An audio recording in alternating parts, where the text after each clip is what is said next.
ಛತ್ರಪತಿ ಶ್ರೀ ಶಿವಾಜಿ ಮಹಾರಾಜರ ಅಶ್ವಾರೂಢ ಮೂರ್ತಿ ಲೋಕಾರ್ಪಣೆ ಕಾರ್ಯಕ್ರಮದ ಅಥಣಿಯಲ್ಲಿ ನಡೀತಾ ಇದೆ. ಈ ಛತ್ರಪತಿ ಶಿವಾಜಿಯ ಚರಿತ್ರೆ ಮತ್ತು ಹಿಂದುತ್ವದ ಬಗ್ಗೆ ಈ ಎಲ್ಲ ಸೂಚನೆಯನ್ನು ಕೊಡ್ತಾ ಇದೆ. ಈ ಅಥಣಿಯಲ್ಲಿ ನಡೀತಾವ ಕಾರ್ಯಕ್ರಮಕ್ಕೆ ನಾವು ಎಲ್ಲ ಒಗ್ಗಟ್ಟು ಕೂಡಿ ಧನ್ಯವಾದಗಳನ್ನು ಕೋರೋಣ.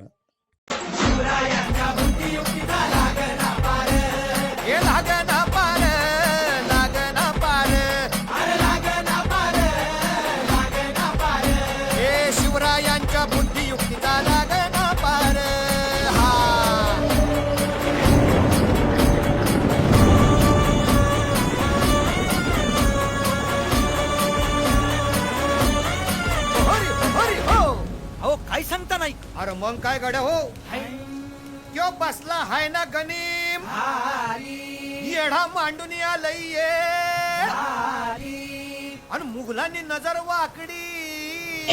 ಅಲಂಕೃತರಾದ ಕೃಷ್ಣಾ ತೀರದ ಕುವರ ನಮ್ಮೆಲ್ಲರ ನೆಚ್ಚಿನ ಹೆಮ್ಮೆಯ ಜನಪ್ರಿಯ ಶಾಸಕರು ಆಗಿರುವಂತಹ ಸನ್ಮಾನ್ಯ ಶ್ರೀ ಲಕ್ಷ್ಮಣ್ ಸಂಗಪ್ಪ ಸವದಿ ಅವರಿಗೆ ಹೃತ್ಪೂರ್ವಕವಾದ ಸ್ವಾಗತ ಸುಸ್ವಾಗತವನ್ನ ಅವರಿಗೆ ಶ್ರೀ ಅವಿನಾಶ್ ಜಾಧವ್, ಶ್ರೀ ವಿನಾಯಕ್ ದೇಸಾಯಿ, ಡಾಕ್ಟರ್ ರಾಹುಲ್ ಭೋಸ್ಲೆ ಅವರು ಆಗಮಿಸಿ ಗೌರವ ಸಮರ್ಪಣೆಯನ್ನು ನೆರವೇರಿಸಬೇಕು. ಸನ್ಮಾನ್ಯ ಶ್ರೀ ಲಕ್ಷ್ಮಣ್ ಸಂಗಪ್ಪ ಸವದಿ ಸರ್ ಅವರಿಗೆ ಗೌರವ ಸಮರ್ಪಣೆ ಭವ್ಯ ವೇದಿಕೆ ಮೇಲೆ.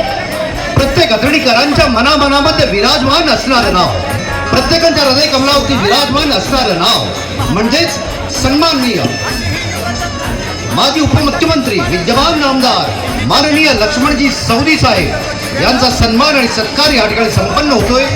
अविनाशजी जाधव, विनायकजी देसाई, राहुल भोसले यांच्या करगमनांद्वारे हा पाहिजे. ಹೃತ್ಪೂರ್ವಕವಾದ ಧನ್ಯವಾದವನ್ನ ಸಮರ್ಪಿಸ್ತಾ ಇದ್ದೇವೆ.